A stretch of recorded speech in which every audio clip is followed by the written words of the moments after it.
ketika kita sudah meminta satu hal secara terus-menerus, bahkan belum terkabulkan, tapi yang datang kematian dulu. Yang saya tanyakan, apakah Allah tidak suka dengan doa saya?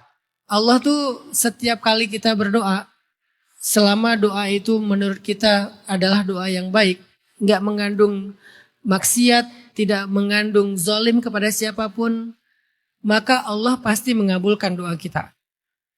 Cuman kadang cara Allah mengabulkan doa itu yang kita nggak ngerti, sehingga kadang-kadang kita bilang belum dikabulkan. Padahal dikabulkan doa itu adalah pasti. Kenapa saya bilang pasti? Karena itu janji Allah.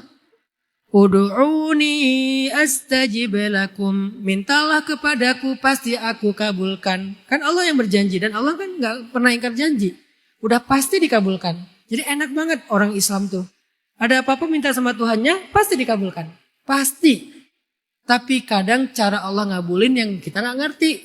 Akhirnya kita bilang belum dikabulkan. Nah, pertanyaannya bagaimana cara Allah mengabulkan doa kita? Sekurang-kurangnya ada 3. Sebetulnya lebih dari 3. Tapi yang paling populer itu 3. 1, diberikan persis seperti yang kita minta. Dan inilah yang kita sebut dikabulkan. Kalau lain kita pikir gak dikabulkan ya. Diberikan persis seperti yang kita minta.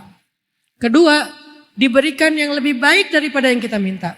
Bukan yang kita minta yang dikasih, yang lebih baik dari itu. Misalnya, Ricky minta uang 100.000.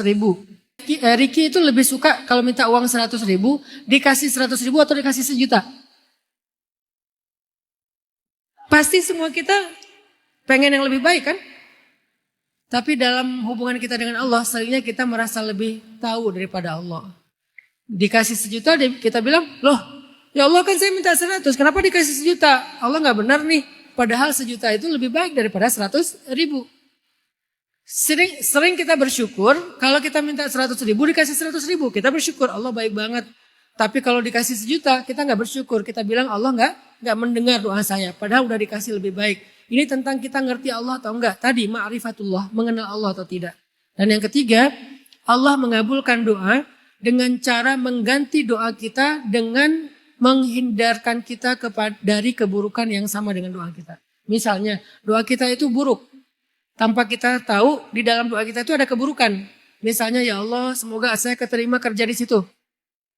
Ternyata kalau kita kerja di situ nanti kita terjebak dalam perselingkuhan misalnya. Bisa jadi itu cara Allah menyelamatkan hubungan rumah tangga mereka dari sebuah masalah yang lebih besar.